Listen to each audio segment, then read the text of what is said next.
Nuttall. Now, John sent me an email not too long ago regarding the orientation of the live stream. As you can see, it's mirrored. And John sent me a link to a YouTube video. I have watched a few YouTube videos on this problem. And John, in a nutshell, unfortunately, as you can see, I was unable to fix it. There was nothing in that video that covered the Samsung S20 screen orientation when it's on selfie. So my sincere apologies. I have tried again. It might just be, well, we say it might be the phone, but I've been using this phone for all the live streams from day one. And it was only about 6 months ago, a year ago, that it suddenly changed. And I did nothing. So I don't know what the problem is. I really don't. So my sincere apologies. However, let me get logged in and we'll see who's in the workshop. Bom, bom, bom. Got a few bits of news for you today. Purple Monkey. Hi, Andy. Hi, Andy and all. Good morning, Purple Monkey. Welcome back, matey. Simon Roll. Morning, Andy and crew. Good morning, Simon. How's it going, matey? Hope things are all good. There must be so many flags up in the UK at the moment. Yes. Good job, people. Keep it up. Right. Oh, start Q&A or poll. Don't need that today. Right. So it's been a couple of weeks. Lots of things have happened in the last 2 weeks. Still got the sty. It is slowly, and I'm touching wood somewhere. Up there, maybe. Bit of wood. Slowly getting better. But yeah, very annoying, to be honest. God knows what it was. Or what caused it, to be fair. Simon, good time for more cider. For you, maybe. I can't have cider this time of day. The councils are taking the flags down. Boo. Why would they do that? I was talking to Ben about this yesterday, and he said, I'm sure there'll be something in the old English law where if you took down a country's flag without authority, you'd be in big trouble. So maybe someone should do some research, because I don't think the council should be taking them down unless there's some kind of health and safety issue, which is councils are great for, aren't they? But you know, how ludicrous is it for the country's population to celebrate the country? Honestly, I feel for the kids, right? The world we're growing up in now is just bonkers. It really is. Connor K, morning, Andy and crew. Good morning, Sir Connor. Hope all is well. And Steve, sorry, Mr. Furs, if you're watching, I've got your cup. I nearly picked up Steve's cup this morning. So, where do we start? Oh, we've got a pie. It's a dad's pie for quick sale. Another one on special. $2.69, which is very, very cheap for a pie, to be fair. Cheaper than the other ones we got on special. This is a mince and cheese. Now, we may well have done a dad's pie mince and cheese. I can't remember, but we'll do it again. What the hell? And they've been going since 1981. And hopefully they'll keep going for a bit longer, because quite a few pie companies in New Zealand have shut down for whatever reason. Most frustrating. So, where do we start? Yes, what's been going on? So this last week, I was up in Auckland from Monday morning, did a visit on the Monday morning, and then came home on the Thursday afternoon after doing working at head office, which was quite a revelation, to be honest. A bit of a shout out actually to a work colleague, Steve. I won't give his surname away, but Steve has done the same role as me for the last 10 years at head office at Yamaha. But on the marine side, very, very clever technician indeed in the marine space. And he also, the same knowledge can propagate into motorcycle and stuff as well. Very, very clever chap. And he's decided to start up his own business. So good luck, Steve, with that. I really, sincerely, I'm very confident you'll do extremely well, given your skill set. And to be fair, a wise move, I think, as well, in this current economy. We're seeing, I'm seeing, not we, I personally, am seeing quite a continued shortfall and growing shortfall of turnkey, experienced, senior, qualified technicians, whether it's motorcycle, whether it's marine, whether it's car, whatever it is. Year on year, there seems to be less and less in the market available for the dealerships. And it puts people like myself and Steve under more stress every year, more workload because we get the phone calls for assistance when realistically, some of those problems should have been dealt with at the motorcycle shop level. It wasn't complex enough, just silly, stupid faults, which the technicians as a group in the workshop should have easily been able to diagnose. It's very frustrating. The colleges are not providing the same level of training that they used to do. Students are going into market, starting their jobs. They're going through the apprenticeship, which isn't covering the same kind of level, detail, and complexity in the training as it used to do. So ultimately, the technicians are just not as good, not as knowledgeable as they used to be. Combine that with the fact that vehicles, boats, I imagine as well, are getting more and more complex. The void between the knowledge base and the vehicle configuration and the electronics is just year on year growing, and that's becoming a huge problem. And I don't see any way that can be curbed, certainly not in the short term. The government really needs to step up and provide much better training. It's madness, in all honesty. It really is.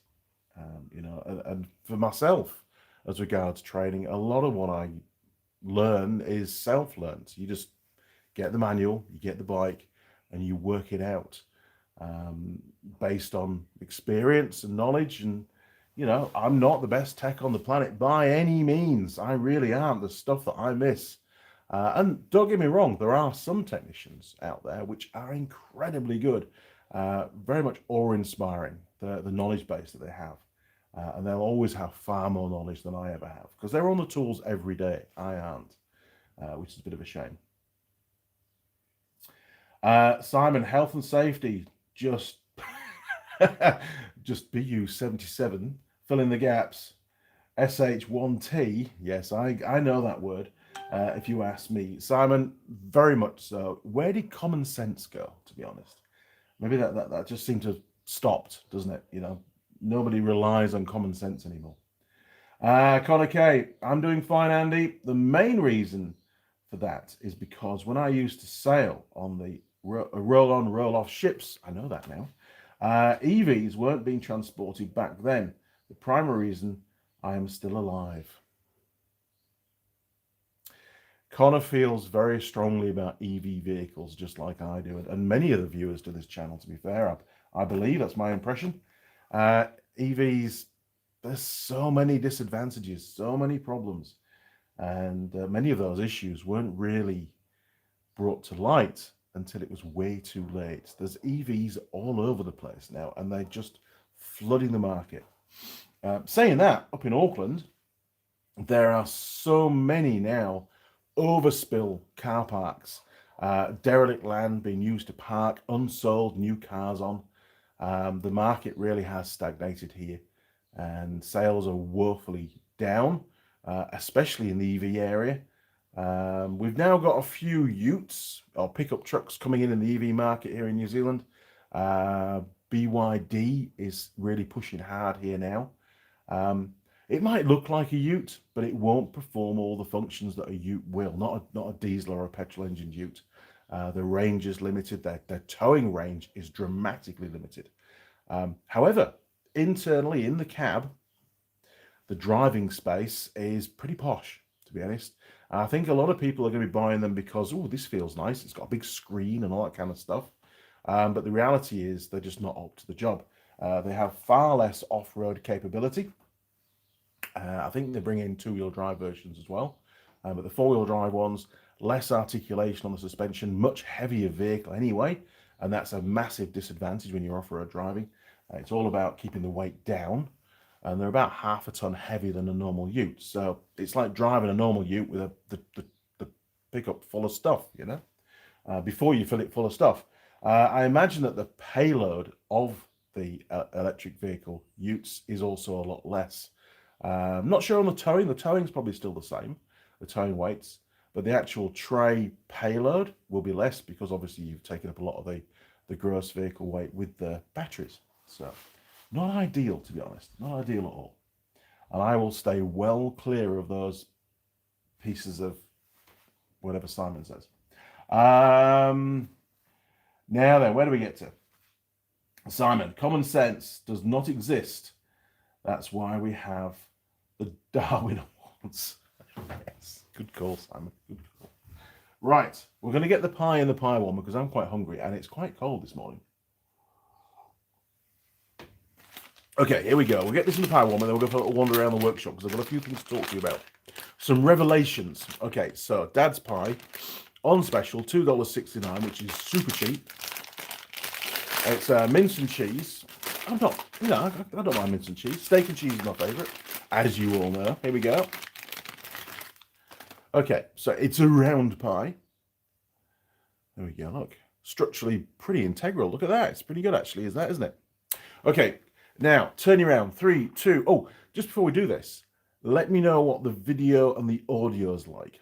Okay? A bit of a hint. Turn you around. 3, 2, 1. Boom. Here we go. Right. Around the workshop. Dum, dum, dum, dum, dum. Into the pie warmer.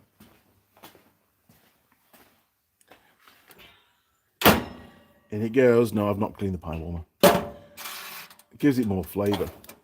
Okay, move the lighters out of the way. Don't blow the place up. Oh, Ben bought a new horn. Look at this. Nice. It's an Aruga horn. Aruga. He bought two, but he couldn't fit that one. I can't tell you where he fitted it, but he couldn't fit that one. Okay, so where do we start in the workshop? Well, let's do the thumbnail thing first. Okay, so I purchased, and you got to forgive me, it's not that I've given up on the other pillar drill, but I need to get this problem sorted. Now, this bit's on the bench. It's not fitted yet, so don't worry about that. It's a Westlake. So it's a Chinese-built pillar drill. Let's have a look in here. Num, num, num, num, num. Is it going to open? It should do. There we go. Way. And as you can see, it's got the 3 pulleys. It's got all the various gears. And it's all looking pretty good. The pulleys are all in extremely good nick. This is from a college. Hence why it's got lots of writing all over it. It's not number 9. It's number 12. Scribble, scribble. You know, that kind of stuff. It's had some kind of guard put around the motor. Bit weird, but anyway. And those are the specs there, look, for you. Is it going to focus? Is it going to focus? Yes, there you go, look. Okay. It's as you can see, it's a little bit rusty, which is not the end of the world because it will clean up. And it did come with a chuck key, which is unbelievable. A chuck key on a chain, can I say? Look at that. Pretty cool. A bit bent, but it'll work. And the pillar drill, this one, cost me $400. Yes, a fraction of the price of buying just that middle pulley for the other pillar drill. The only downside for me is it's freestanding, which means it needs its own space in the workshop, and that's the problem. So I've got to try and find somewhere for it to go. It's got the industry compliant emergency stop button, which is great, unlike the other one. But anyway. Now, Westlake, Ben was doing some Googling yesterday. Westlake is the premium Chinese brand of pillar drill. Been going for a very long time. And they make all sorts of engineering equipment. So I think it's, you know, going to be pretty good. But it's done hardly any work because it's been in a college. It hasn't been in industry. So we have a new pillar drill. I haven't given it a name yet. I think Mrs. Mechanic's working on that. Okay. Right, let's have a quick scan at the comments. I want to see what the video is like, especially when I'm walking around. Audio and video seems good. Thank you, Connor. Appreciate that. Now, engine stand. Right, I can't do anything more this weekend. I've got other stuff to do. Oh, Simon's going to go, what's that? Okay. Right, so that's about as far as we've got with the engine stand. You're fast forwarding now to the videos that are on YouTube. It's got the casters on it. It's got the timber deck on it as planned. All the rear locking mechanism is finished. Well, pretty much. I've just got the shafts to shorten down and put the R clips through. The disc lock is done to lock the orientation so it can't swivel. So that's sort of in abeyance. It's just gonna have to wait till next weekend, unfortunately. I can't do any more. Now you might recognize this thing, and there's going to be the follow-up and final video on the tractor steering box. It's been a couple of years, right? And it's back. So we can talk about that on the video. Not now, but you know, it's here. So watch out for the video. A bit of a revelation, and I've got a bit to talk about, and I'm not happy. How's that? That's as far as we're going to go. So when I was at the college picking up the pillar drill, the lad said to me, "Hey, Andy, we've got some other stuff out the back. Would you like to have a look?" So I did. And I'm not going to give too much away, but I ended up buying something else. Yes, and it came with all these attachments. So anyone that's in the engineering world will know exactly what Andy's just bought. I know. And I'll tell you how much it cost very shortly. I've even got a picture on my phone, so I can show you the picture, actually. This is some more bits for the steering box, so we won't worry about that. That's all my little scribbles and drawings and stuff from 2 years ago. Yeah, not happy. So today's project is, well, it leads on from this, right? So keep that in the back of your mind. And it's not just a box of bits, to this. So obviously you can see this is a winch, right? We have a winch. And I need to fit a winch to my small trailer. But it's going to be a bit better than that, as always, because, you know, anyone can just weld up a few bits of bracket and bolt a winch to your trailer. I don't want the winch to be on the trailer all the time, because, you know, stood out in the weather doesn't do it any good, right? It's going to get corroded and eventually not work. So I'm going to build a cradle. So I don't know if you can see on this drawing very well. This is a bit of a fag packet drawing from last night while I was working things out. There's going to be, yes, here we go. Look, I thought I'd done another drawing. There's going to be a cradle. This is the bit that holds the winch, and then there'll be a frame on. You can't really see it on here. That bolts to the trailer, which this winch cradle drops down into. Now, obviously, this box section here will go all the way to the bottom, and then there'll be a couple of bolts that you just nip up to lock it into place. Perfect. When it's not in use, you can undo the 2 bolts, take it out, put it in the ute, keep it nice and dry. Excellent. The winch cradle will house or mount the winch, the ROV battery, the solenoid, which we know this one's good, and what else? So solenoid, battery, the winch, oh yes, and also a connector for the lance. Okay, I've got to change the connector on the lance, but that's fine. So I've got all the ingredients. I even found a fair lead. So we've got a little fair lead to go on it. I do have a proper ROV winch mount plate for this winch, but I don't think I'll be using that. It might be good for measurements and stuff, but I don't think I'll be using that. So that's sort of, oh, and all the wiring, all the original wiring and stuff. So I've sort of got everything I need, all the ingredients that I need to accomplish this winch mount plate and winch cradle. And ultimately, I'll be making 2 winch mount plates, one to go on the big trailer, one to go on the little trailer. So the same winch can be transferred from one trailer to the other with ease, basically. That's the plan. Right, so I had a rummage around and I found some box section. This is 40 by 40. It's about, I think it's about 4 mil thick wall. It's quite chunky. and this is 50 by 50, and I think it's 4mm wall. And there you go. You see, look, we've actually got some box that I can use. This will be the box section that's bolted to the trailer. It'll be all framed up, and then there'll be a hole here with a nut welded on and a bolt, and that will then lock this into place. Pretty simple stuff. Andy likes simple. Let's not overcomplicate things like we sometimes do, right? Yes, not ideal. Okay, the chuck on my lathe is just about seized up solid now, a swarf, so I've got to clean that out. Not today, too busy. Won't be using the lathe. Right, back to the bench. Lots of comments. Turning around, 3, 2, 1, boom. Okay, so how was the video whilst I was walking around the workshop? That's because remember before it used to go really grainy. It looks fine at this end, but did it look fine at your end? Okay, comments. Let's go back. Boom, boom, boom, boom, boom. Connor K. BYD cars are becoming more popular in Europe. I haven't seen any BYD trucks or lorries, but then they made. Oh, pardon me. They may be here, however. So it's just utes, cars, and I've seen BYD cars and I've seen BYD pickup trucks, but not anything more than your standard size pickup truck at the moment. Connor K. Audio and video seems good. Thank you. Simon Roll. The engine stand for the spin on the hub. Will a rear brake with a hand brake on save having to drill holes? Loads of holes in the disc for a pin.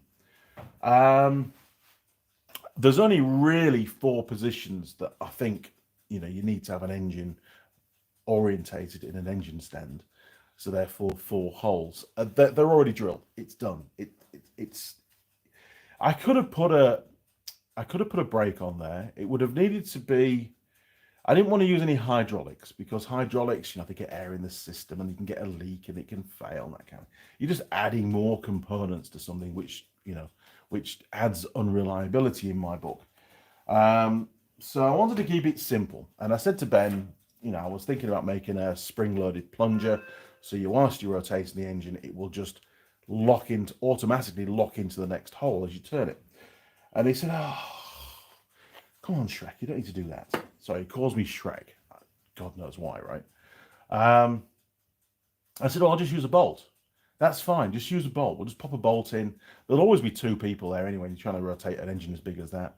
We'll just use a bolt. And then if you do the plate really close to the disc, we can actually tighten the bolt up. And that will take out any kind of slop. It'll be nicely, solidly held so that it doesn't move around at all. Because with a pin, there's bound to be a little bit of play, So I said, okay, keeps it simple, Let's just keep this thing simple because it's sort of got a little bit out of hand when it comes to the complexity of other aspects like the pivoting base and stuff. But dead chuffed that I've done it. It worked brilliantly. Well done, Andy. Good job. So Simon, I hear what you're saying, and I think I could have done that, but there's reasoning why I didn't do that. Plus, I'd have to find a caliper, and and realistically, if you were to go for using a handbrake caliper with a handbrake cable and a hand brake, I haven't got any of that stuff, so I'd be stuck. And it is a scrap heap challenge. That's how I'm seeing it. I've got to try to make it using as much stuff I've already got kicking around the workshop, and I think I've done pretty well so far.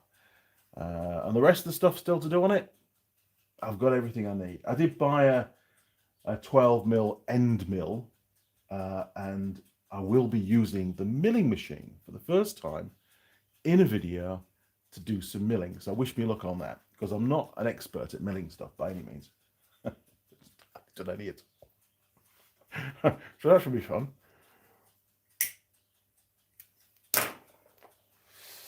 Where do we get to? Roger Heaps. Good morning, Andy and crew. Good morning, Roger. Hope all is well in your world. Good to have a chat early in the week. Simon, chow mein, the pillar chow. Oh man, what do you like? Jeff, How's the weather out there, Andy? It's not raining. It's sunny. It's dry, but it's still a bit cold. To be honest, it's cold in this workshop this morning. No, I haven't got the heater on. It's over there on the hoist. Roger Heaps, make the winch capable of fitting a tow bar hitch box tube, so a receiver hitch, so it can be used on the back of the ute as well. You know what? Great minds think alike there, Roger. I actually thought of that this morning. I thought, that would be quite a cool way of doing it. Would be to just have a receiver mount as the mount, a bolt to the trailer, and then the winch, like you say, could just be pushed in on this single bit of box section, put the pin through, and away you go. And easy to swap from one trailer to the other, easy to take off, and like you say, exactly as you say, could also be used on the back of an ROV, it could be used on the back of the ute, super functional. The only downside that I've got, Roger, is I don't have any box section with the internals of the receiver hitch. The 50x50 is the external, I'm sure of it. I'll have to double check, I'm pretty sure it's 50x50 or maybe 40x40, but anyway, I've got both, but I don't think I've got the actual receiver hitch size. So it might change, and I'll be doing some filming. It's not going to be another engine stand series. Believe me, I just need to crack on and get it done because I've got to go and pick this thing up that I've bought, and I need the winch to do it. So it's going to be finished. It's not going to be finished today, but it's certainly going to be finished by the end of next weekend. So Ben's engine stand is a little bit on hold at the moment, which is a bit annoying, but yeah, I've done a fair few weekends on it, so it's nice to have a break. And then you go back with revitalized what's the word, motivation, where you're happy to just do all the final bits to a high standard as well, rather than just get them rushed to get it finished. I want to just keep going at the pace I was going, so that the whole thing's done properly and not rushed. And it's not as good as I can possibly make it, because you could spend years making something like that, but that would be stupid, really, because we've got way too much other stuff to do. But Roger, that's a really good idea, and it's in the back of my mind. And if I can make it happen, I will make it happen. But I don't know if I can, given the steel stock that I've got, unfortunately. Anyway, we'll have a look. We'll see. I might have one more receiver hitch, actually. I know I used one on Trevor the tractor, but I might have one more. There were two, so watch this space. I only need to make one cradle for now, also one mount plate for now, so which is all I was intending to do anyway to start off with. I'll make the other mount plate for the big trailer at a later date, because it's slightly different dimensions, because the two spars on the trailer are a bit further apart. Plus I've got to take the spare wheel carrier off, which is fine, because I never put the spare wheel on the spare wheel carrier anymore, because people steal them, unfortunately. And padlocks are great, but then if you lose the key, you're screwed, right?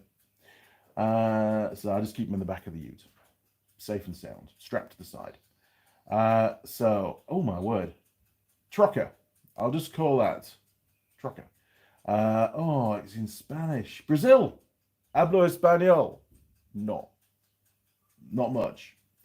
Hola. Got that hello. Agui.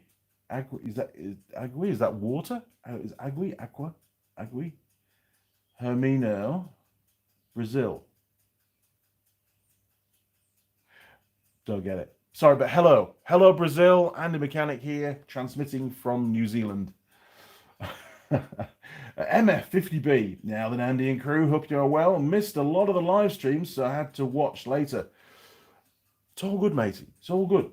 Most people, it's either late at night for them or middle of the night. We do what we can. JJ, morning, Andy and crew. Morning, JJ. Big thumbs up. Welcome to the workshop, matey. Simon, the faceplate in the box looks brand new.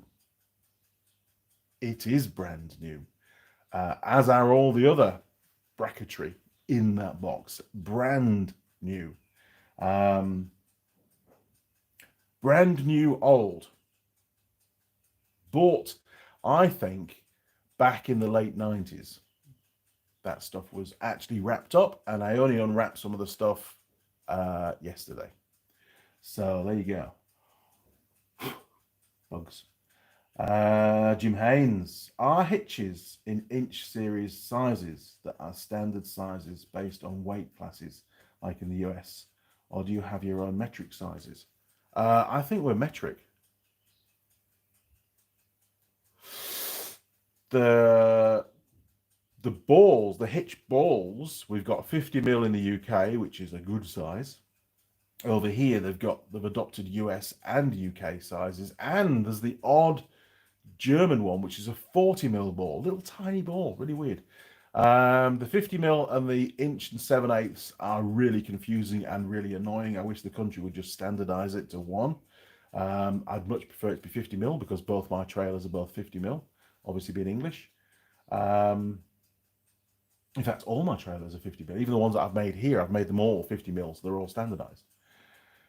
So yeah, as regards the box section for the actual receiver hitch, pretty sure it's all metric over here. Wade Mayer, howdy Andy and crew. The winch on the receiver hitch drawbar is how we set up my son's Explorer. They're available commercially in the US. Yeah, I think you can actually buy the mounting and everything that is based on a receiver hitch. Don't want to spend any money. This has got to be, I've spent all the money on the item, which I shouldn't have bought, quote Mrs. Mechanic. But, you know, it's more fun making your own stuff anyway, right? And plus, I tend to trust my own welding more than some of the welding that's out there these days. Jim Haynes, Brazil is Portuguese. Oh, Portuguese, not Spanish. No wonder I couldn't read it very well. So you will really have a hard time on that one. Thanks, Jim. Appreciate it. I was struggling. But I think hola is still the same in Spanish, right? Hola, hello. So that's what sent me down that garden path. I have no idea what's going on, honestly. Anyway. Oh, I missed something out. I went to go and see Jared. Bear with me. I've got some stuff to show you.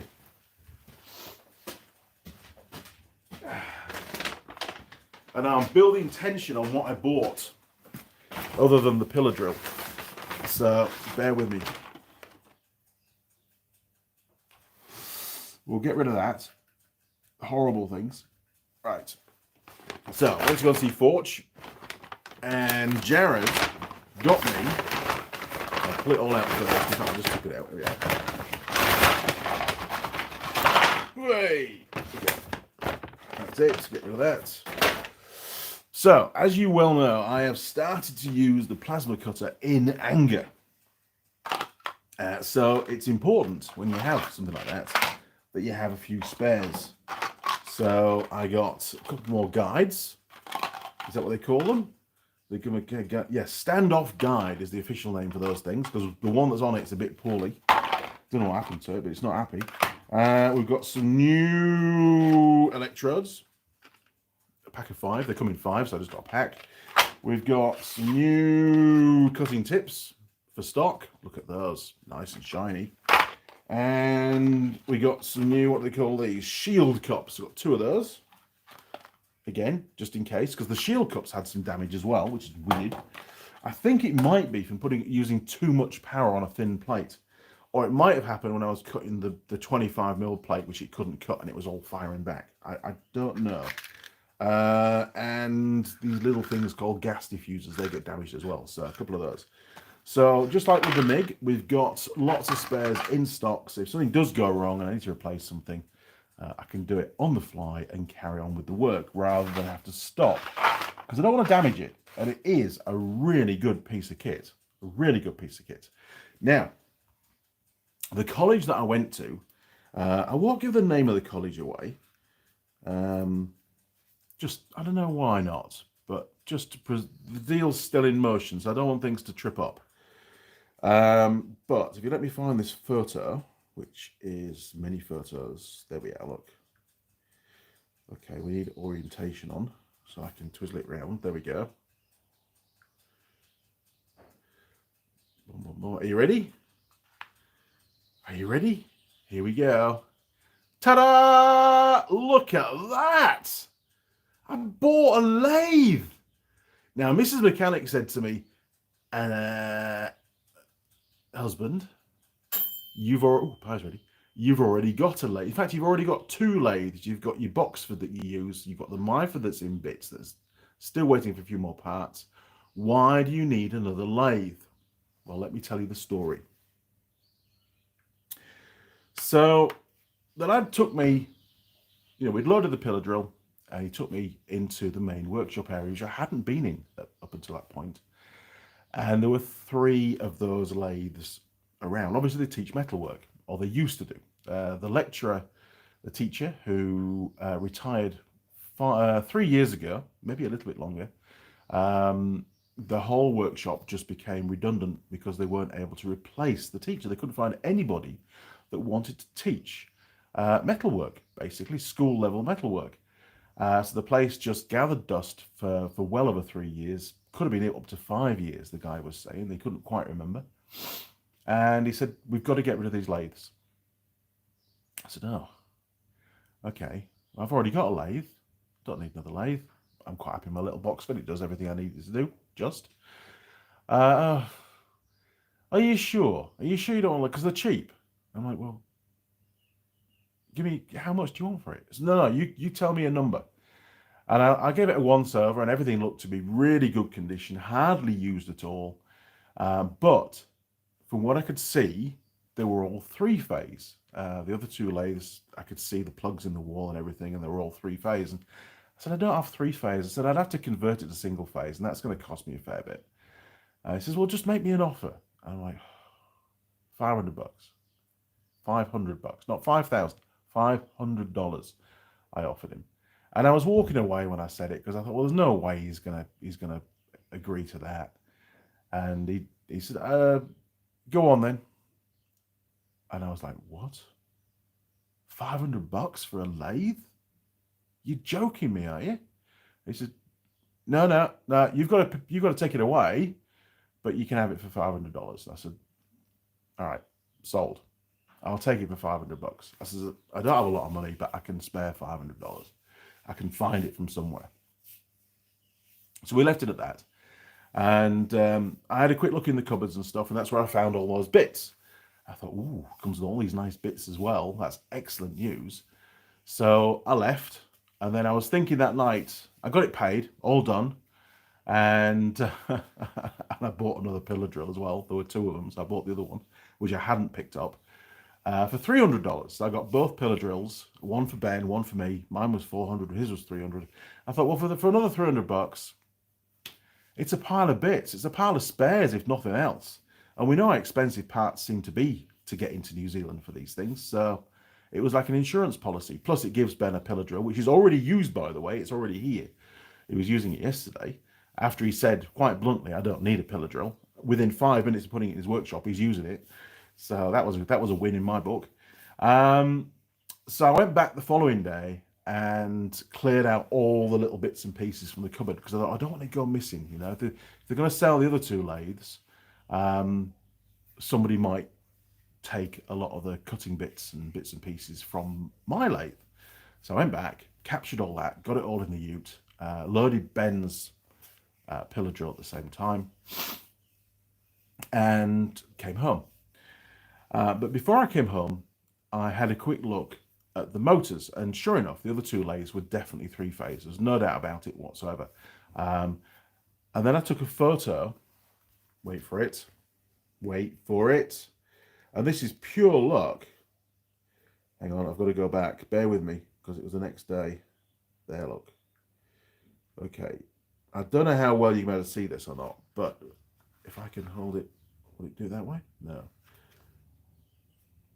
It's upside down, sorry. Maybe I can turn that off. Yes, that you can be able to read that now. Okay, so there, look, 120/240.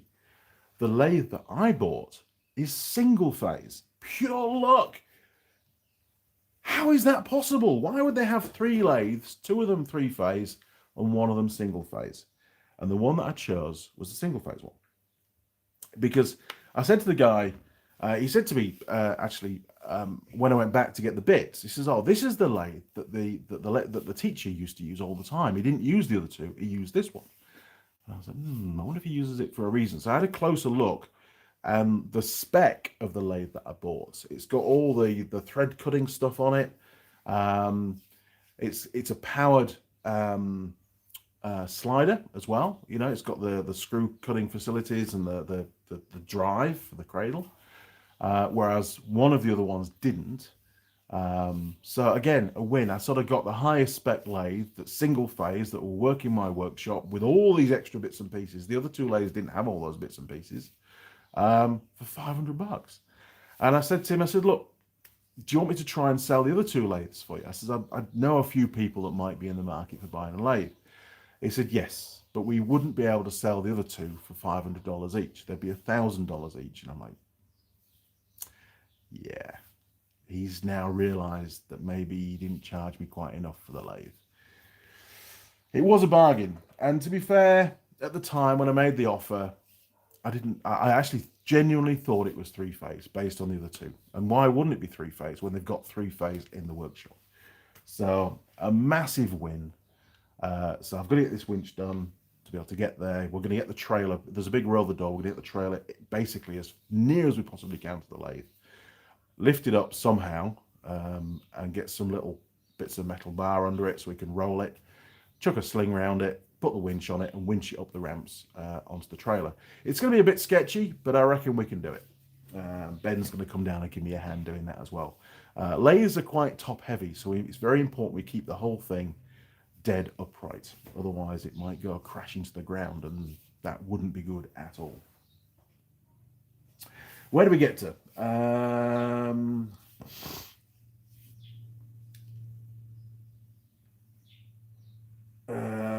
His was a bolt together. We welded it. He bought it before I could talk to him. I talk him into homebrew. He's letting me homebrew the bracket to hold the disconnect. No pictures yet. Okay. Vijayans, good evening, Andy and crew. How are you doing? I'm all right, actually. I'm all right. Working from home Monday and Tuesday, and I've got to go back up to Auckland first thing Wednesday with the ROV that I undersealed. That's here now, so that's got to go back. It's all reassembled, all done. Did that yesterday, all sorted. So I'll be glad to get that out of the way. To be honest, another job done. Didn't enjoy doing the underseal last Saturday. Horrible job as always. Oh, Ben's up. You hear that? We've got Ben down this weekend. Simon. So does Emma get one for woodwork? Well, Simon, Emma already has a woodworking lathe. I picked one up. Roger collected it for me in Invercargill ages ago, and I picked it up on my last trip to the South Island. So that's in her potting shed at the moment, just waiting to be cleaned up, plugged in, and used. So she's got one, and it's a Myford wood lathe. How cool! Right, Banana Brooks, big smiley face. Jim Haynes. Parts for those machine tools are so expensive because they don't really want to sell service parts for what sell just complete machines.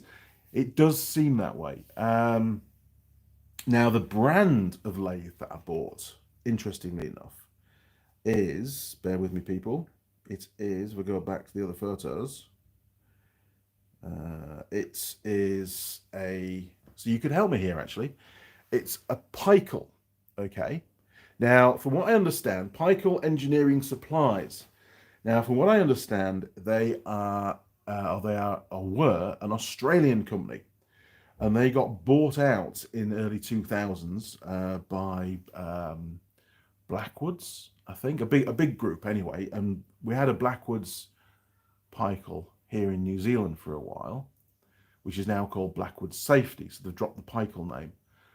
I can't find anywhere for the life of me a manual. I said to the lads, I said, look, I can guarantee your teachers kept the manuals for these lathes. Can you have a look for me? Oh, we cleared all that out a few weeks ago. It went in the skip. Shit. So if anyone can find a manual for a Pikel, and this is the model number. There, look, TY-13, what is it? 13258, sorry, 5BH. I'll read it out again. TY-1325BH. There you go, look. It's probably going to be backwards to you guys, isn't it? What's the point in showing it on the screen, Andy? Sorry, lads. So yeah, TY-1325BH, and it's a Pikel lathe. Be really cool if I can get hold of a PDF manual for the lathe. Would be a real benefit. Okay, where do we get to? Sheldon, good morning, everyone. Morning, sir. How are you? Sheldon, I'm pleased you're here because we're going to be doing something on the tractor steering box. Oh, can I show you now? Yes, you trusted long-standing viewers can be told in this live stream, but I'll be doing a video on it later on this morning. Just before I start doing my winch brackets and stuff, I just want to get that smashed out because it's going to go back up to Auckland and I will never see it again, ever, and there's a reason for that. Jeff, it's good you have a metal lathe. They come in handy. I've already got a metal lathe. It's just back there, look. Anyway, we'll have a wander across. In fact, the pie's ready, isn't it? Let's do pie. 3, 2, oh, pardon me. 3, 2, 1, boom. Okay, so quick visit via the Boxford. I know it's covered in stuff at the moment. So I do have a lathe. I have a Boxford lathe. Very, very useful. That came out of a school near Warkworth, and that was $1,500, and that was 15 years ago.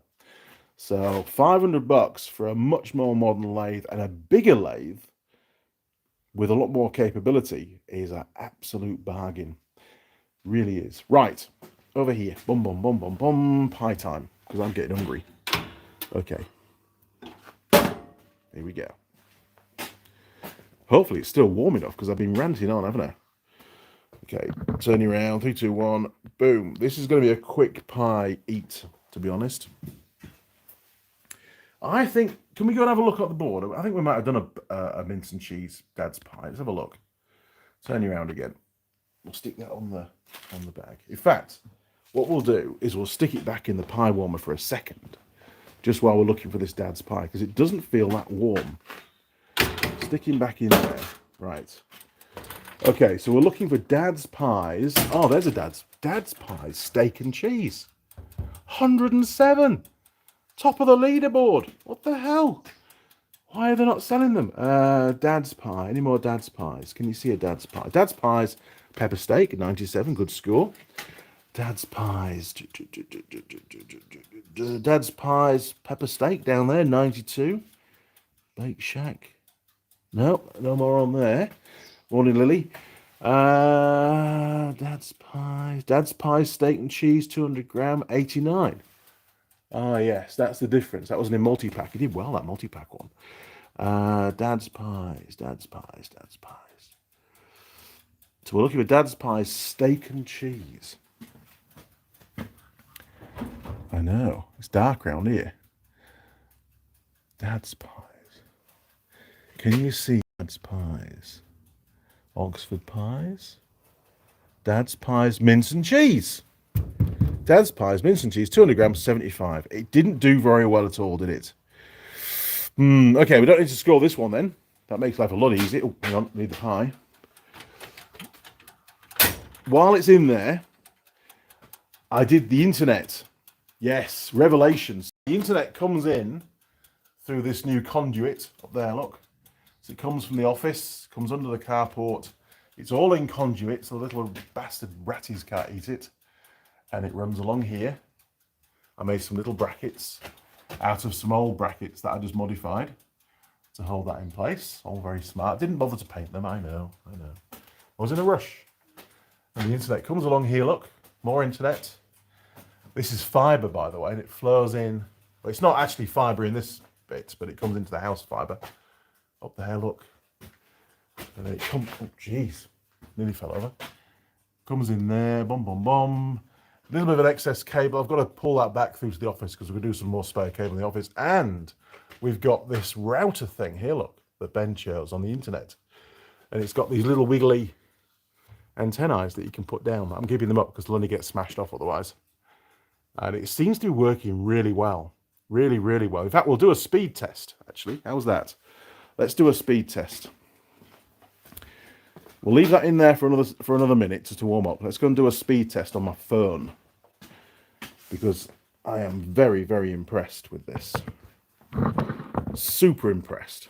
And I think, you know, we all use the internet, and quite a lot of people put internet in their workshop. You know, it's good to have it. So let me just connect my phone to the correct TP link. There we are. So it's called TP link. It's connected.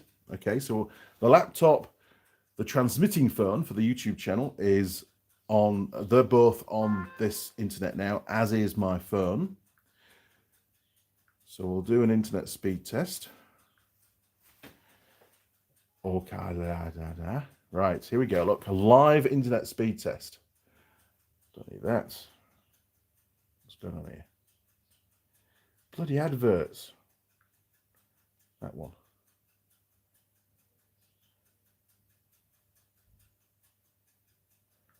I don't want to install it. I just want to use it. What the hell? We'll use the chorus one. Here we go. Look. Okay, chorus. Internet speed test. Go. Are you ready for this? Brace yourselves. Boom!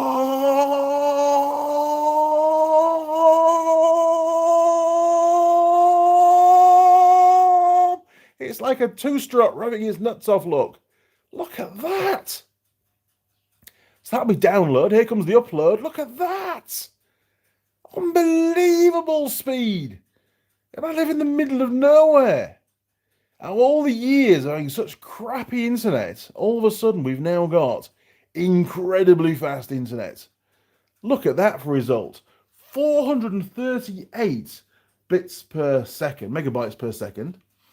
And upload 364. That means that I can upload an hour-long video in a matter of minutes. It's absolutely unbelievable. I am so happy, and it's been well worth doing. Roger Heaps, there he is, look. Morning, Roger. Right, okay, let's go and get the pie. Turn you around, 3, 2, 1, boom. What's he like? Just chilling, Andy, just chilling. Okay, there we go. One pie, nice and warm. Can't have a cold pie. It's not going to work, is it? But we don't need to score it. We know it's not going to be that great. Okay, I'm back. Okay. What's your internet like? I feel like I've got the best internet ever now. Okay, here we go. Structural check. We're not scoring it. It's just have a good skin round.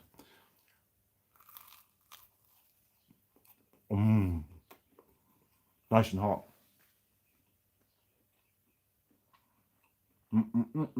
Simon, what's the size and pitch of the Boxford tool post? That nut setup is bugging me.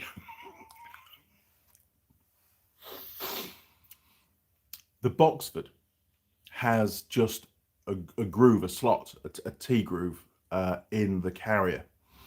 And I just got a piece of steel, countersunk a bolt, welded it, whatever, I can't remember, that was years ago, and had that bolt sticking out the top, and then I use a nut, and away you go. It'll be, I think it's like an M14 or something. We're going to have a look in a minute. I don't know. But yeah, it's really not. I have a 22mm spanner. I always keep on the lathe for tightening that nut up. You know, I need to make it. I should make a handle, you know, with a little knob on it, make it proper, right? Because it is annoying with it. And I always, about every third time, I always drop the spanner. And as I'm getting older, dropping things is not a good idea.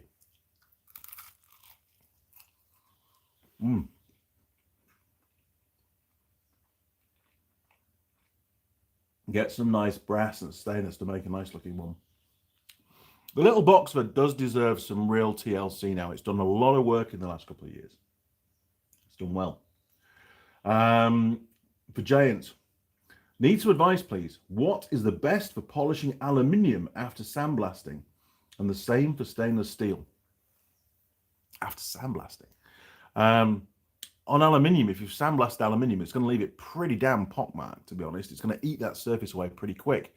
I think it's a lot more than just polishing. I think you'll have to sand it first to get some kind of a surface back before you can start polishing it. The stainless, that may well polish up straight off, but you'll need some pretty aggressive polish to dig your way through. I'm not an expert in polishing stuff. It's very rare that I ever polish things, to be honest.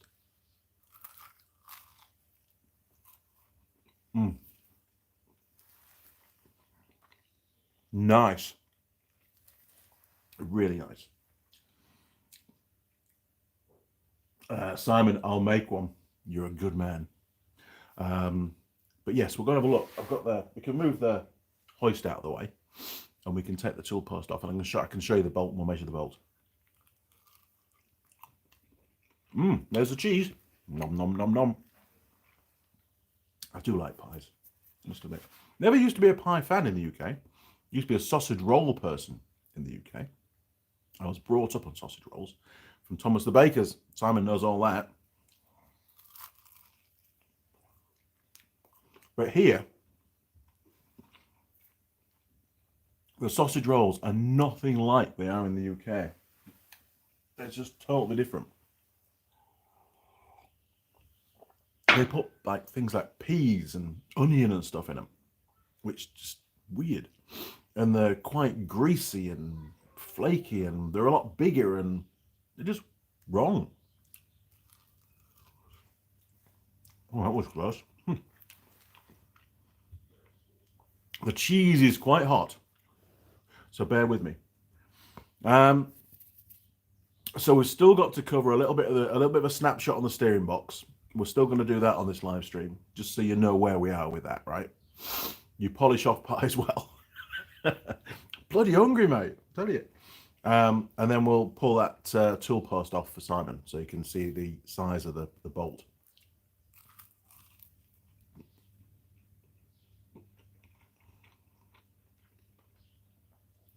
This definitely won't pass the runnability test today. It's too friggin' hot. The cheese is like just molten liquid. Look at that. Boom.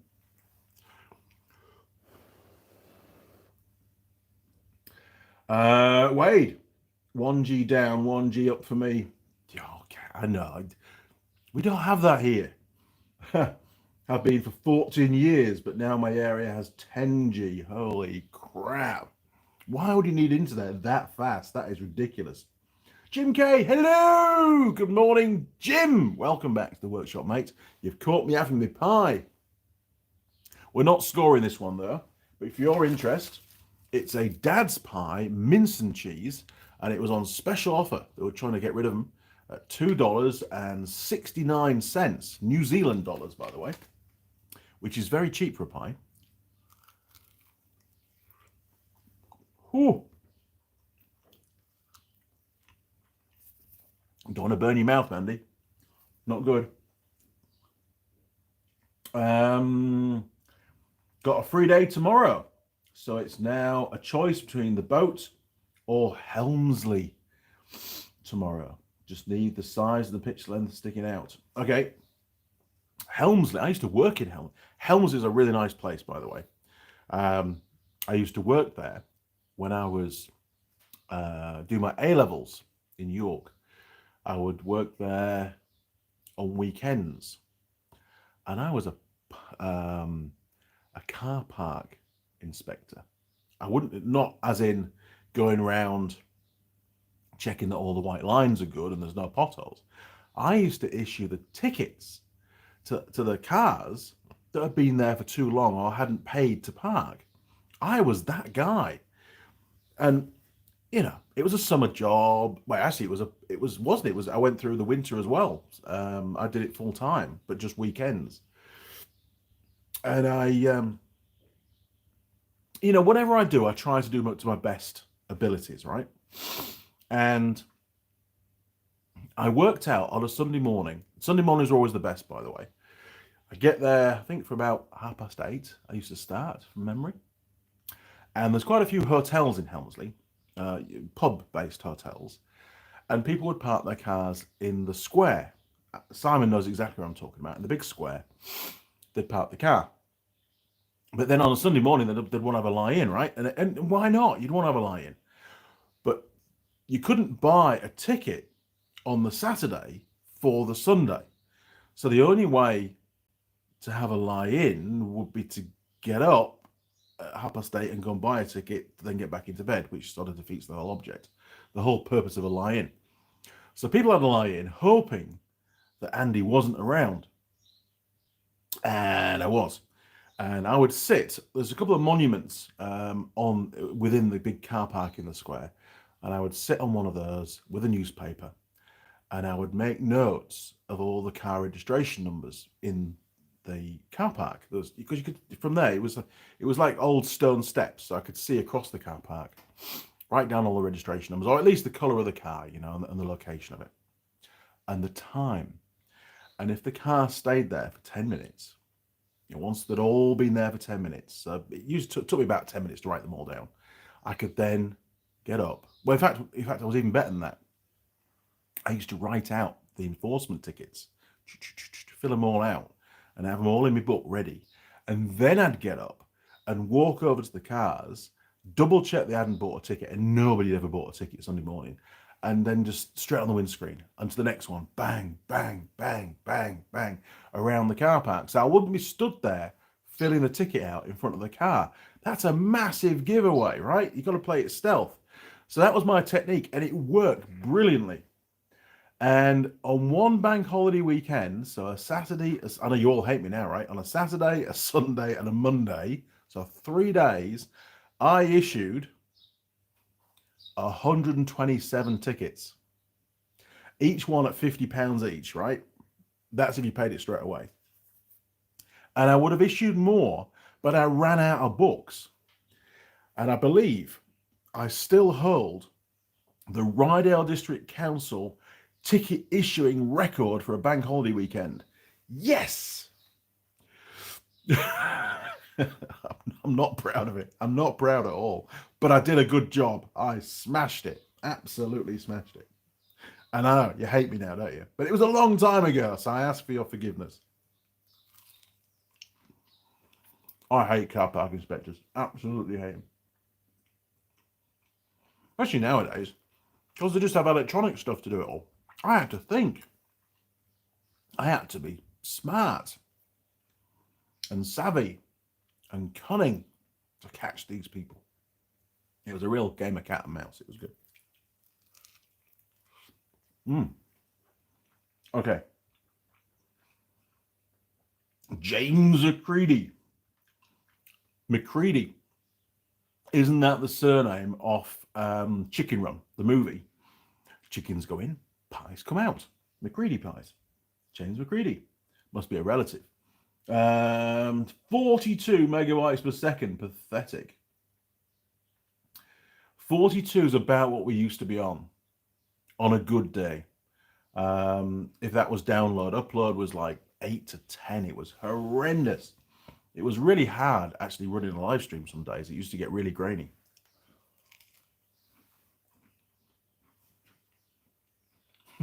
Jim K. Sounds better than a jet to holiday. Wade Mayer. My work has multiple 100 gig, but they're crazy. That is just mental. You wouldn't be able to click the mouse fast enough. It would just keep changing the pages. Simon. Thomas the Baker's in Helmsley on the corner. They sell Hawkstone's beer and cider now. Really? That is fantastic.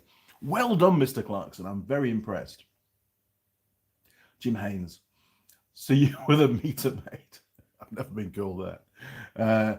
Ever met the lovely Rita Meter? The Rita Meter maid. A small Beatles reference for the younger crowd. Rita Meter? No.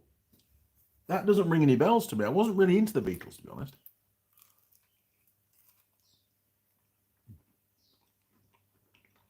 Oh. We've got a cheese-tastrophe.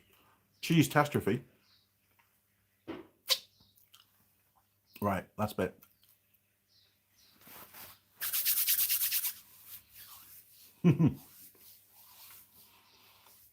Mrs. Tweedy. That was the one. Good fun. Good movie, actually. Kids loved it. And there was lots of references for the adults as well, which was cool.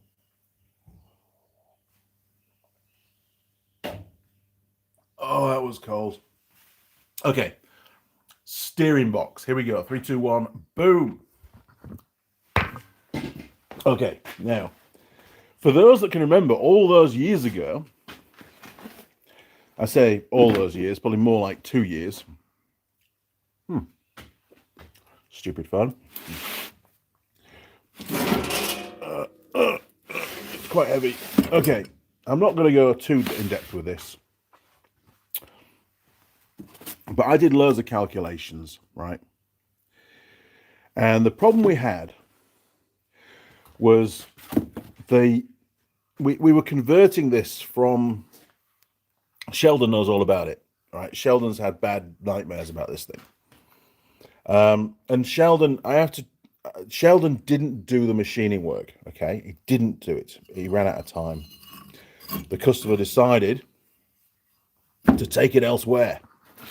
So the problem we had was the bearing size. To convert it to taper roller bearings, it required some machining. We had the sizes of the bearings available. One was a fraction too small, and one would have required the casting to be machined top and bottom. So it got taken to this engineer, and all he's done... Can I take it out? I can't take it out. Yeah, too big a job. But all he's done is machine the end of the shaft. Oh, pardon me. Geez, there's a lot of burps. Machine the end of the shaft so that the end of the shaft will accept the taper roller bearing on the bottom, which is... If I turn it around again, which is down there. You see down there, look. Where's Torchy? Hang on, we'll get Torchy. Okay. So, oh, there. You can see that one there, look, right? So, I can't put the torch on my phone, unfortunately. Sorry. So, you might be able to see it. If I just wiggle the shaft. Bit hard to see. But the outer race is this. The guy went for the slightly smaller bearings, right? And the outer race is loose in the casting. It's not a tight fit, but you can see it here on the top one. Are you ready? So there's. I know the bearing's not tight, but if I try and hold the bearing tight, you can see that the outer race is actually loose. Let me put you down. Hang on. I need to eliminate that kind of movement so you can see what's going on. There, yeah, right. So now you can see that, right? So the outer race is moving in the casting, which this is a steering component. And a movement like that ends up being lots and lots of movement on the steering wheel. Half a job, person who ever did this, half a job. You were given a job to do. I told you exactly what you had to do. You get the next size bearing up, you machine this, you machine the bottom of the casting, and it all bolts up nice and tight. I know this bearing has to be able to slide up and down, but that's too much movement. You can see the shaft moving around quite a lot. It's not going to work. God damn it. Right, I need to move this stand. Put you over here for a second. Right, hang on. Bear with me. Bear with me. Funny live stream, but Simon needs some numbers, so we'll get them now. Oh,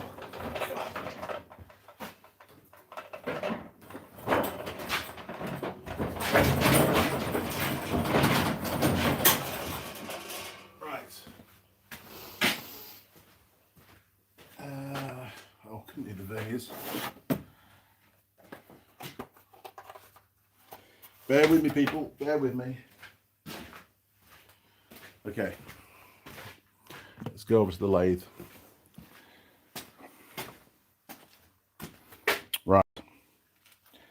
Verniers left to go on there. I really have to have a clean up.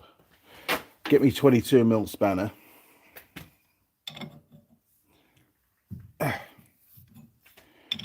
Right. Bear with me. Bear with me. Bear with me. Bear with me.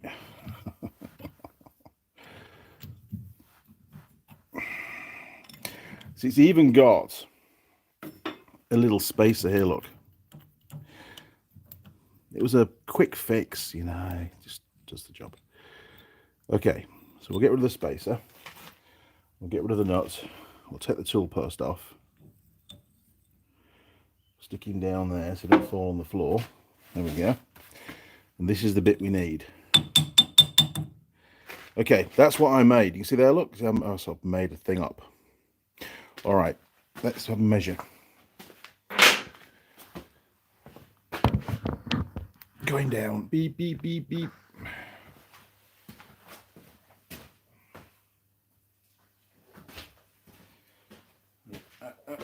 Okay, so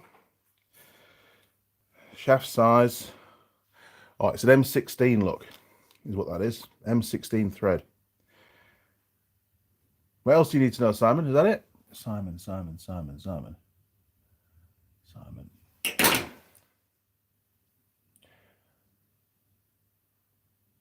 That's too much movement for the bearing, correct. The size, pitch, and length sticking out. Oh. Well, I can make the spacer suit, but we've got, what have we got on there? We've got 39 mil of thread, 40 mil of thread on there, Simon. Like I say, it's M16. But I can always change the bolt if need be. You know, if you want to send a different bolt, I can weld that in and make it work. Okay, I think that covers that. Job's a carrot. Right, one more cigarette and then we'll call it a day, I reckon. I think we've covered pretty much everything so far. Okay, bring you back round again. Boom, boom, boom. Turn you round. Boom. Fun and games. Phone's gone ballistic. Orientation is locked. Rotate device back. It is rotated back, Mr. YouTube phone person. Okay, where do we get to?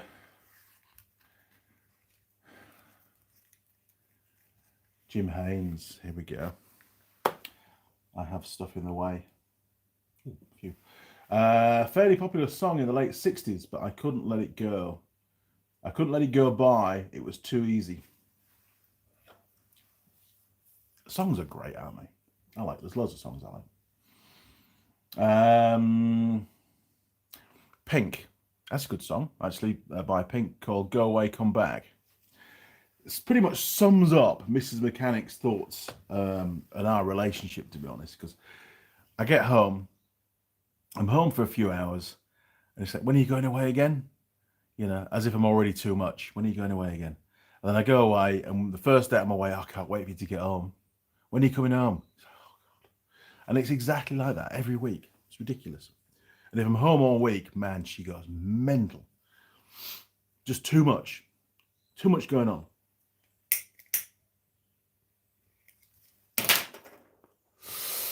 An hour and 13 minutes. Oh, I've got a sticky hand now. Cutting oil. Right.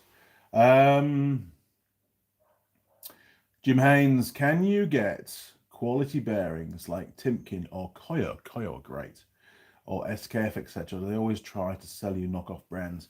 You got to be careful what you buy. And but I always, well, I do my very best to go for Koyo. Koyo is my chosen brand. Being Japanese, a lot of Japanese vehicles, especially the Suzuki Jeeps and stuff, would use Koyo bearings as standard. And they seem to last really well. They were good, dependable bearing. Timken, good. Fitted lots of wheel bearings from Timken for trailers and four-wheel drives and stuff in the orange and black boxes. SKF, blue and white, used loads of SKF bearings from a bearing supplier in BSL, Bearing Services Limited. God, I wonder if they're still there. In York, they used to supply me the wheel bearings, 62072RS for the Suzuki Jeeps. I used to buy those in packs of 10. And the kingpin bearings as well, they were SKF or Timken, 30302s. And the Daihatsus had 30303s. There you go. I do remember some stuff. I just stay well away from Chinese stuff. Just the cheap quality bearings. They are that. They are just cheap, nasty. You're doing all the work to fit the bearings. Why cheap out? Why fit crappy bearings? You'll only have the job to do all over again, and it could be an important bearing that could fail and leave you stranded. So reliability is and dependability is very, very important to me. And time. I don't have time to keep redoing stuff. Plus, long term, it costs you more anyway. Pointless.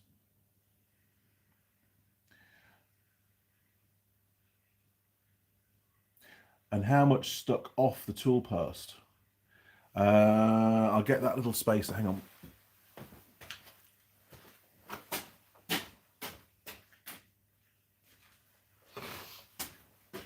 So I don't need to use the spacer. I could just get a smaller bolt, I think, from memory. But it does lift it above all the bits of the tool post holder. Hang on. Bear with me.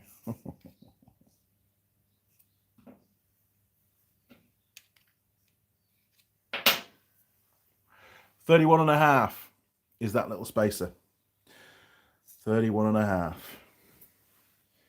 But again, you know, a little bit of redesign wouldn't be a problem. It's just whatever I had kicking around at the time when I wanted to. I think when I bought the lathe, I don't think it even came with a tool post from memory. I had to buy that quick release one that was the one that broke not too long ago. Simon, the Bank Holiday Monday project. Nice. Can't go wrong with Bank Holiday Mondays. Jim K, is it starting to get warmer? No, it's still cold in this workshop. It'll warm up once I open the doors, though. As long as it's warm outside, it will. But I'm trying not to put the heater on because it costs so much. And I bought a lathe. I've got to pay for that. Jim Haynes. Just as a side note, Timken invented taper roller bearings. Holy crap, did they? Well, that's just massively improved their credibility. I mean, Timken were pretty good, but that's awesome. Taper roller bearings, they are awesome bearings. Simon, get one of them old-fashioned bearing places down the road. Oh, sorry, got one of them old-fashioned bearing places down the road. The guy will hobble off into the back and come back with a dusty old box of bearings you need. Don't you just love those places? Absolutely pure character, you know?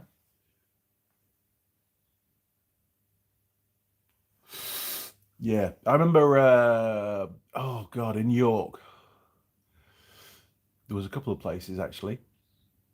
I think it was called Duckworth's Motorcycle Shop. They were just outside the CBD, as if you were driving towards Haxby from the city centre. So you go down Gillygate and keep going, and then there'd be Duckworth's Motorcycle Shop. Really old shop. Everything was dusty, and if you know, back when I was a kid, first starting out on motorbikes and stuff, I used to deal with all sorts of people, and I didn't know where to go, so I just went in there and it's a motorbike shop. I need a brake lever or whatever it is, and he'd wander off into the back with his, with his Arkwright's apron on, wander off, have a rummage around, come back, £2.50 to you, lad, that kind of stuff, which was great. There was a motorcycle breakers. They've long since gone in Malton, just before the bridge to Norton. On the right, there was like a long concrete ramp down to this. Was it Weeb? Might have been Weeb Motorcycles. Can't remember now. Right down the bottom, and you go in there, and he'd have just piles of bikes and bike bits. And you say, "Oh, have you got a coil for whatever it is?" And he'd go, "Oh, yeah, I reckon we have." And he'd wander off and start rummaging around and climbing over this pile of bikes. And he'd come back and say, "There you go, lad. There's a coil. £5 to you." That kind of stuff. And there was Transit motorcycles. Transit was good. They were in York as well. They might still be there. I wonder if they're still there. Let's have a look. Transit motorcycles. I used to spend a lot of time there because you could go upstairs, and that's where they had all the wrecked bikes, and you could take the parts off yourself. Transit. Oh, can't spell. Transit motorcycles. York. Transit motorcycle. Oh, it says it's closed. Oh, it's moved. Oh, man. No, maybe not. It's just a different row of the door. That's the shop I remember. There, look, transit motorcycles.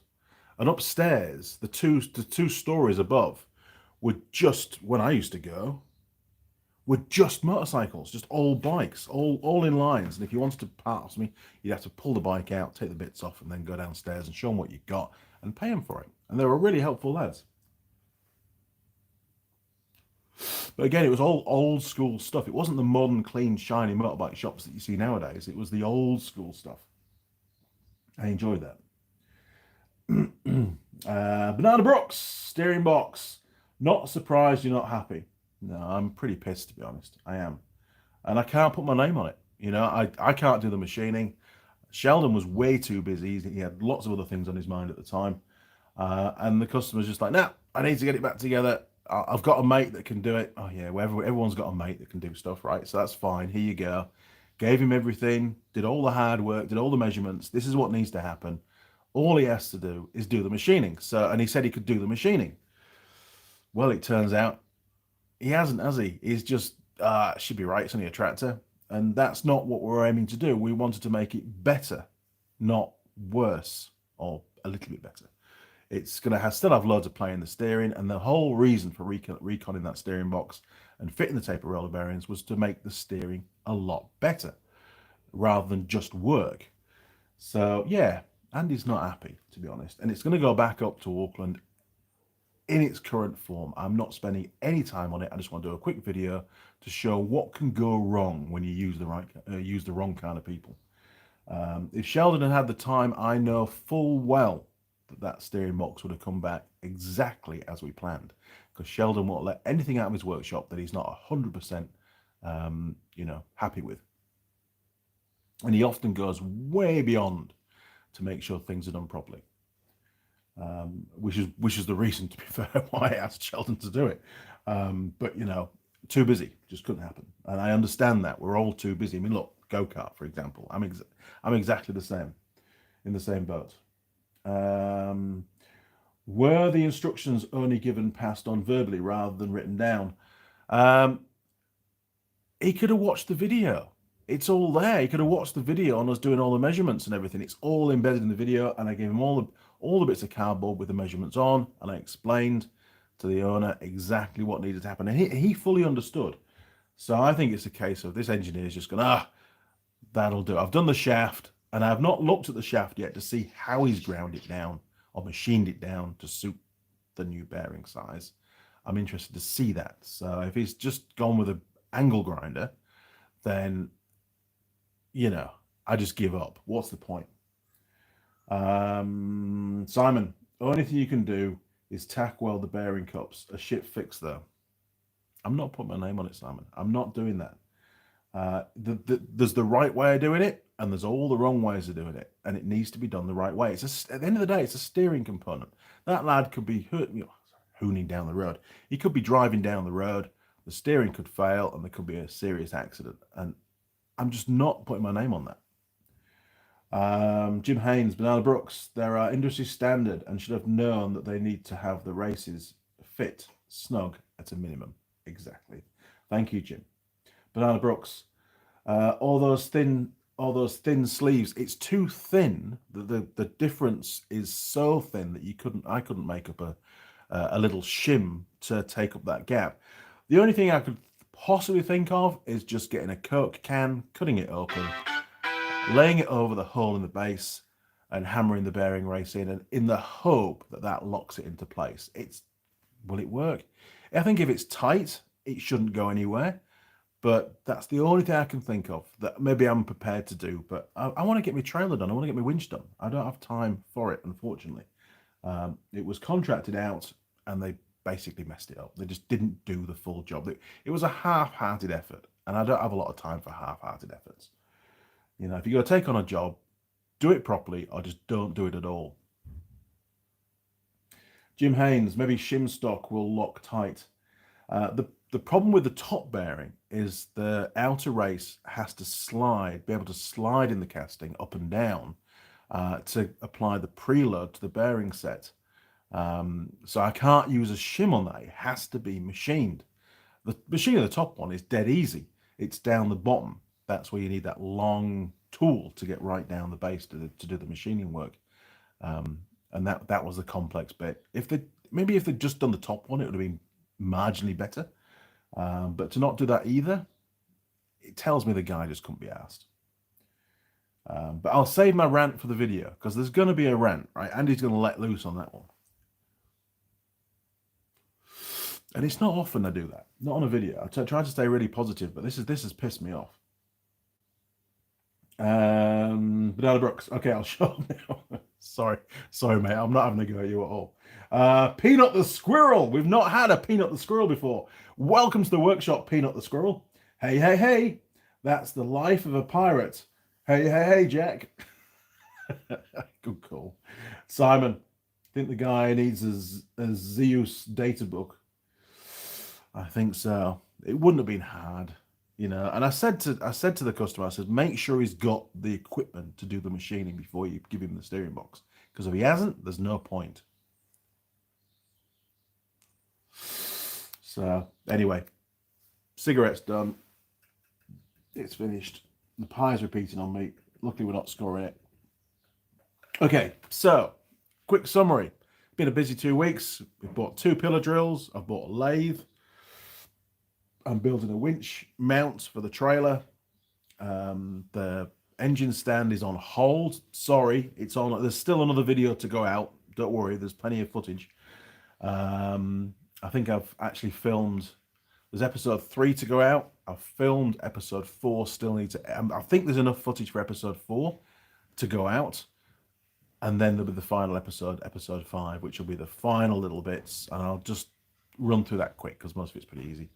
And then we'll get it painted, get it all back together, and then the last part of episode 5 will be bolting the engine on and seeing if it works. God, I sincerely hope it does. Oh my word, Mr. Ben. Need keys. Mr. Ben needs some keys. Yeah. All right. What do we got? Jim Haynes. Peanut the Squirrel is a reference to the pet squirrel that the government of New York State. Oh, really? I didn't know that. Why would they kill a pet squirrel? What the hell? I need to Google that later when I'm having my coffee. Virginia Governor. Thanks, Jim, for that. Virginia Governor, Andy and crew, have a wonderful week ahead. All the best. Thank you, Virginia. Thank you, everybody, for watching. I really appreciate it. Apologies for my little rant on the steering box there, but I think it's justified, to be honest. And thank you, Sheldon, for trying to get it all done, but just never quite had the time to do it. I'm sorry about that. Okay, crew, I'll see you again in a couple of weeks for a live stream with lots of internet, which is nice. And the next episode of the engine stand will go out my Saturday lunchtime, I think. Oh, Saturday morning, I think it goes out. So whenever that is, your time. Friday night for most people. All right, crew. Smash the like button. Thank you, Simon. See you around. Cheers. Over and out.